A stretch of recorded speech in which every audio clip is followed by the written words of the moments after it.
Okay. All right. Well, good afternoon. Good afternoon. I am attorney Demario Solomon Simmons. That's DAMARIO SOLOMON -SIMMONS. And along with my co-counsel who are here from my firm, which is David Riggs and Chris Kepsu, who you will also hear from, we are excited and honored to have this opportunity to represent these so-called Creek Freedmen in our quest. And I say our quest because I'm designated as a Creek Freedman myself, erroneously, our quest for citizenship, full citizenship within the Creek Nation.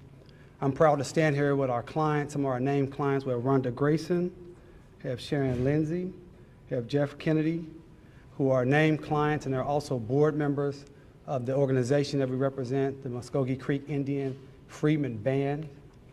We have a couple other named clients who are not here today, not here yet, Johnny Mae Alston, and we have a minor child who we cannot mention her name. This is a historic day, a fantastic day. We're excited to be here. It's been a long road for so many people who've been fighting this fight. And I just want to tell you a little bit first about who are the so-called Creek Freedmen.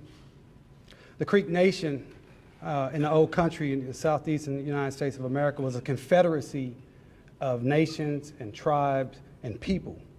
And within that confederacy included people that you would consider to be black or Creeks of African descent. In the 1830s, when we were removed from our traditional homeland here to Oklahoma Territory, or Indian Territory, which we now know as Oklahoma, on that trail of tears, so to speak, that also included Creeks of African descent, some enslaved, many free, and also what we would consider to be free blacks or free Africans. They came to the Creek Nation or Indian Territory. They were here, they were productive citizens up until the Civil War. When the Civil War split the nation, you had some Creeks who sided with the Confederacy, called the Southern Creeks. You had other Creeks who were what we call loyal Creeks, which included many of the Creeks of African descent. At the end of the Civil War, and the treaties were being negotiated, there were 5 individuals who participated in those negotiations and signed that treaty of 1866. One of those individuals was a Creek of African descent, or African Creek, by the name of Cal Tom, who is my 4-time great-grandfather. He signed that treaty, and in that treaty, you have a copy of it. All our media members and anyone else that wants a copy, we'll give it to you. Article 2 of that treaty simply says, or clearly says, that Creeks of African descent shall have and enjoy all the rights and privileges of native citizens, including an equal interest in the soil and national funds, and the laws of said nation shall be equally binding upon them and give equal protection of all such persons and all others whatsoever of race or color. That is where we are today, because from 1866 into the Dawes Commission arose, which first started with the Dawes Act, which was passed in 1893, and then when they 1887, when they created the Dawes Commission in 1893, and then in 1898, the Curtis Act, where they forcibly enrolled Creek citizens. It was the United States government that segregated so-called Creek freedmen. It was the United States government that used the hypo-descent rule that said 1 drop of black blood makes you black. It was the United States government that created a separate role of so-called Creeks by blood and so-called Creek freedmen. That was not something that the Creeks did themselves. However, in 1979, the Creek Nation, relying upon this openly racist Dawes rules, decided to segregate, strip, and steal the heritage, culture, and citizenship of those so-called Creek freedmen and their descendants. And their descendants are here today. I would like for the Black Creek or so-called Creek freedmen descendants to please stand. Please just stand and be recognized. Please stand.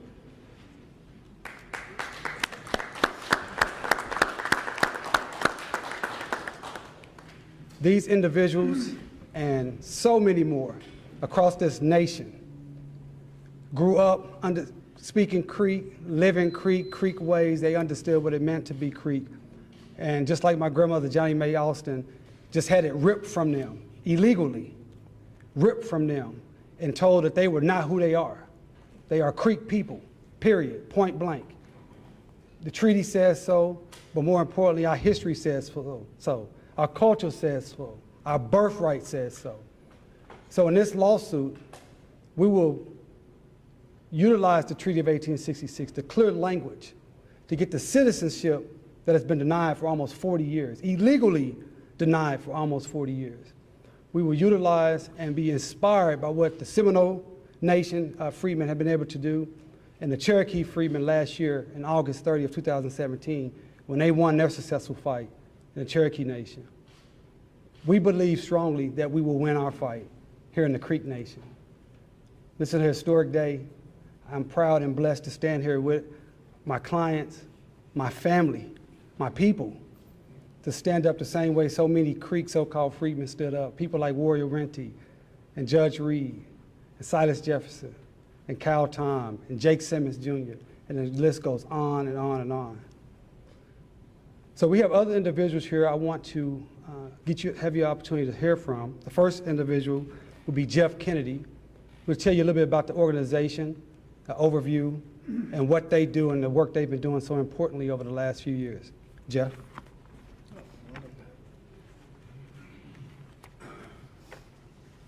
I don't normally do this, so just kind of bear with me. First, I'd like to thank the law firms of DeMauro, Solomon Simmons, Riggs Abney, Grand Zorn, and is that Beveridge and Diamond for the awesome work that they've done. We were really excited that they sought us out because they recognized the great contributions we have been making to the community, and they felt like we are the best to represent this lawsuit. The MCIFB, of course, is comprised of members that could trace their ancestry back to the Dawes Roll. Of course, my name is Jeff Kennedy. I'm the great-grandson of Ben Grayson, Dawes Roll number 5329. And of course, Ms. Rhonda Grayson is also a co-member, co-founder and a board member. And your ancestor is? America Coheed, married name Webster, Creek Road number 4661. Ms. Sharon? I'm Sharon Lindsay Scott. My ancestor is Jackson Pearman. Roll number is 3665. And so, as you can see, we can all go back to the Dawes Roll. At one point, they said that we did not have a Dawes Roll, but clearly, you see that's incorrect.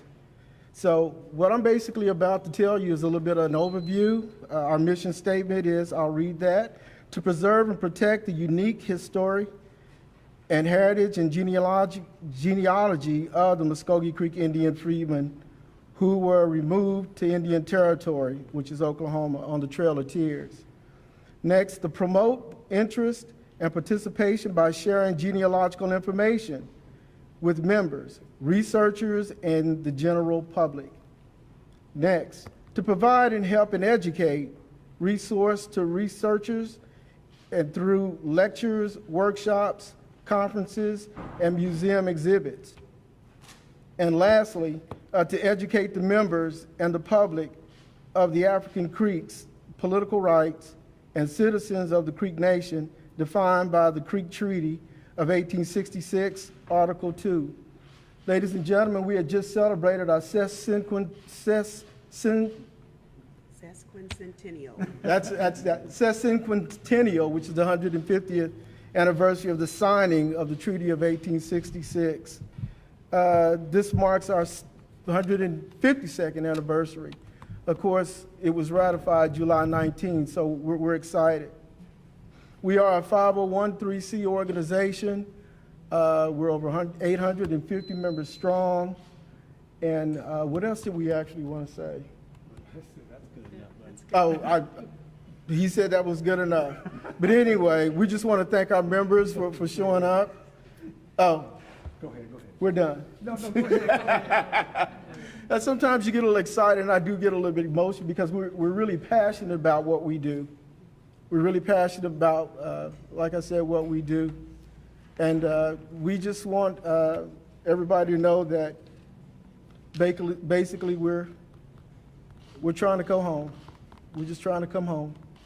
Thank you.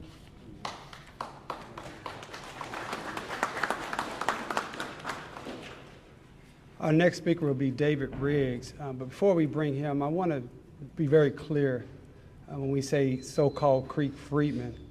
We're not trying to run away from anything, but you have to understand that African Creeks or Black Creeks, they didn't use that terminology. It's not what they called themselves. They called themselves African Creeks, or Black Creeks, or as my great-grandfather will call himself, as my grandmother can attest, a native Black. They didn't use the term freedmen. This is a term that was forced upon them by the United States government, and it lumped everyone regardless. This is not about blood, but it lumped everybody into one category regardless of who their real genealogy is. And that's not right. And that's what we're going to continue to fight against as we continue to fight to get citizenship. We want to make sure we can correct the history of who these people are. So David Riggs from our firm, one of our firm founders. Mr. Riggs. Thank you, Mario. Well, this is obviously a very, very important case, especially for the people directly involved, but not just for those folks, but it's a case of great historical significance, in particular for Tulsans. People of the city of Tulsa should understand the great significance historically this case has, because not just of our geographic location, because the early day history of the city of Tulsa is linked so closely with that of the Creek people, the Creek tribe, and now the Creek Nation. Because of that link, the city of Tulsa should understand the significance it has for the city and for its citizens here. Our firm will give this case the highest priority we can give it. It will have the full support of our firm as we go forward, and the firm takes great pride in getting asked to be involved in a case of this kind because of the values that it entails and because of the kind of people we're going to be representing. We appreciate being asked to be involved. Thank you, David. I have another one of my law partners, Chris Kepsel. He's going to talk about the specific remedies besides citizenship that we're looking for in this lawsuit. Chris. Thank you, Mario. I also want to recognize one other person from our firm here, one of our colleagues, Jim Orbison, one of our partners and president of our firm right now. There's probably a few questions why this is filed in the District of Columbia. That's the place where we have to seek our remedies. And we laid out very specifically what we're seeking in our complaint on page 22, and you can see a copy of that for the full details, and I'm going to give you a brief overview here today. Basically, the relief we're asking for is two parts. It's declaratory relief and injunctive relief. We're asking in the declaratory relief for certain rights to be determined and declared by the court for our clients. And that will have effect not just for those clients, but for other people who are Creek Freedmen descendants. We're concerned that if we don't have the specific remedies and relief asked for in that complaint, that the citizenship may be granted, but they may be treated as second-class citizens in the Creek Nation, and that's not acceptable. We're seeking specifically to make sure that they're granted full citizenship, the right to vote, the right to hold office, the right to run for office, the right for all benefits that are granted to all equally situated Creek citizens. We can't accept anything less. That's what we're asking them for. We also have federal defendants in this case. The reason we have federal defendants is because we have to make sure that on both sides of the aisle here, both at the tribal level and at the federal government level, that rights are protected. And we're asking that the federal defendants be enjoined, be restricted from taking any action or providing any benefits to the tribe until this citizenship is granted in full to our clients. In addition, we're asking that the court appoint through the BIA a trustee to make sure that these rights are protected. And that's a kind of a broad overview, but most importantly, what we're asking for is the equal rights for our clients and for the citizens, the Creek Freedmen descendants, to be treated as full and complete citizens of the Creek Nation. We thank you for your time.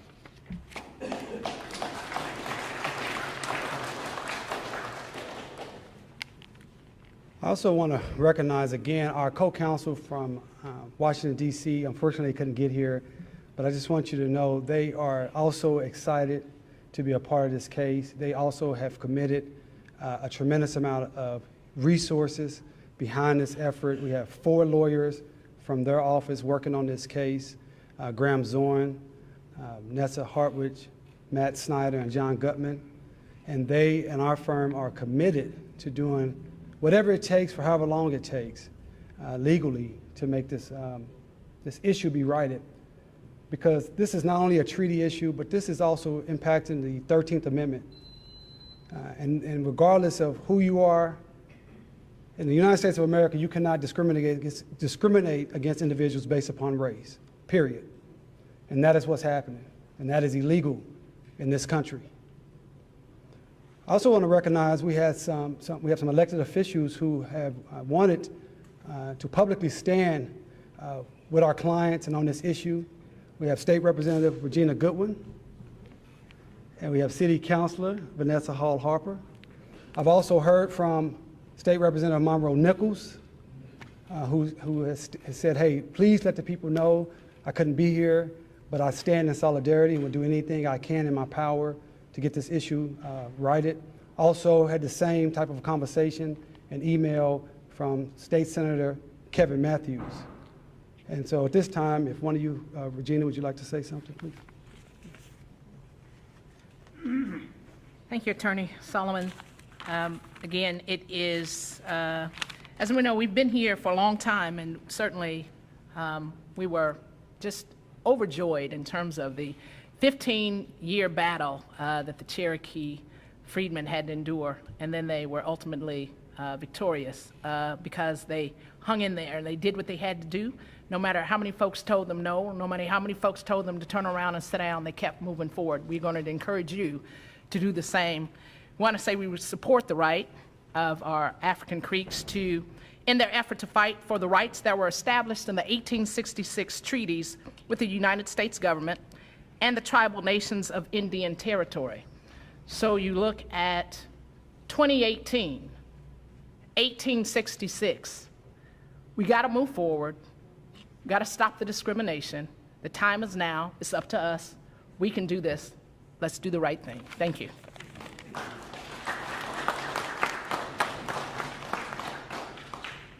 So in conclusion, again, I think our goal is very clear. We believe that the law is very clear, that the Treaty of 1866 is enforced. It has not been abrogated. In fact, it's the Treaty of 1866 that the Creek Nation utilizes as its jurisdiction to be a nation. And I want to make sure we understand that the Creek Nation is not a collection of a race of people. It is a political sovereign nation. And it's a political sovereign entity. It does not have a right to discriminate based upon race. And it does not have a right to not follow federal law. Federal law says these people, Creek of African descent, are 100% Creek citizens. And we intend to prove that in the district court, and if we have to appeal it, whatever we have to do, we will do that. And in concluding, my grandmother, please stand. That's my 86-year-old grandmother, Johnny Mae Austin.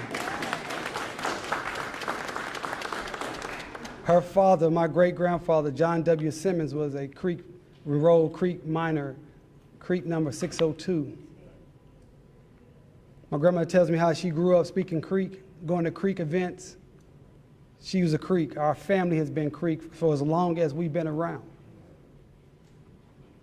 We're doing this for people like her. Thank you.